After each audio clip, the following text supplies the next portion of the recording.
আধুনিক পৃথিবীতে beauty standard এক একজনের কাছে এক এক রকম। কারো কাছে ফর্সা ক্লিন স্কিন, আবার কারো কাছে সুন্দর চেহারা, কারো কাছে টিকালো নাক, তো কারো কাছে আবার বড় চোখই কিন্তু সুন্দর। কিন্তু আফ্রিকার এক গোষ্ঠীতে, বিশেষত ইথিওপিয়ার মুরসি উপজাতির দিকে যদি আমরা নজর দিই, সৌন্দর্যের মানে কিন্তু একেবারেই আলাদা। এখানে কিশোরীদের ঠোঁট চিরে দেওয়া হয় এখানে, আর সেই ক্ষতের মধ্যে ঢুকিয়ে দেওয়া হয় এক বিশেষ ধরনের প্লেট, যাকে বলা হয় লিপ প্লেট। এই প্লেট যার যত বড়, সেই মেয়ে ততই সুন্দরী হিসেবে বিবেচিত হয় এই সমাজে। মুরসি সমাজে কিশোরীরা যখন তরুণীতে পা রাখে, ঠিক তখনই শুরু হয় এই রীতি। প্রথমে নিচের ঠোঁটের ভেতরে ছোট্ট করে কাটা হয়, কিছুদিন পর ক্ষত শুকলে সেখানে ঢোকানো হয় একটি ছোট কাঠ বা মাটির তৈরি চাকতি। ধীরে ধীরে মেয়েদের বাধ্য করা হয় আরো বড় প্লেট পরতে। বছর বছর সেই প্লেটের আকার যেন বাড়তে থাকে, আর তার সঙ্গে বাড়তে থাকে তাদের সৌন্দর্যের মাপকাঠি আর মর্যাদা।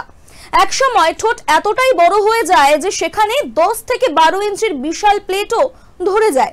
এখন নিশ্চয়ই প্রশ্ন উঠছে আপনাদের মনে যে কেন এই অমানবিক রীতি, কি কারণে? সেটাই এখন আপনাদেরকে জানাবো। মুরসি সমাজে মনে করা হয় বড় লিপ প্লেট মানেই হলো বেশি সুন্দরী মেয়ে, অর্থাৎ যার লিপ প্লেট যত বড় সেই মেয়ের মর্যাদা তত বেশি। এমনকি বিয়ে দেওয়ার সময়ও পরিবারের জন্য বেশি সংখ্যক গবাদি পশুর পণ হিসেবে পাওয়া যায়, অর্থাৎ মেয়েদের ঠোঁটের বিকৃতি হয়ে দাঁড়ায় পরিবারের সম্মান। কিন্তু বাস্তব বলছে অন্য কথা। কি বলছে বাস্তব? এতে মেয়েদের প্রচন্ড যন্ত্রণা সহ্য করতে হয়। স্বাভাবিকভাবেই খাওয়া, কথা বলা বা এমনকি হাসা সবকিছুই অত্যন্ত কঠিন হয়ে পড়ে। দাঁতের গঠনও বদলে যায়, অথচ সমাজের চোখে সেটাই কিন্তু বিউটি স্ট্যান্ডার্ড।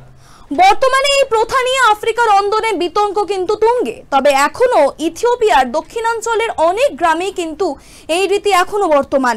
যদিও নতুন প্রজন্মের অনেকে ধীরে ধীরে এই প্রথা থেকে বেরিয়ে আসতে চাইছেন, তবে পর্যটন শিল্পকেও কিন্তু একদিকে এই রীতি টিকিয়ে রেখেছে।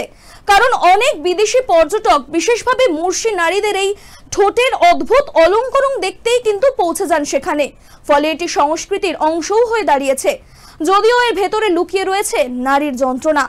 সৌন্দর্য আসলে মানসিকতা আর ব্যক্তিত্বে, এটা আজ সারা পৃথিবীই বোঝে। তবুও কিছু সমাজে আজও নারীর শরীরকে কেটে ছিঁড়ে বিকৃত করে তাকে মর্যাদার প্রতীক বানানো হচ্ছে। মুরসি উপজাতির এই রীতি আমাদের মনে করিয়ে দেয় সৌন্দর্য কখনো অন্যের চোখে তৈরি হয় না, বরং সেটা জন্ম নেয় আত্মসম্মান আর স্বাধীনতায়।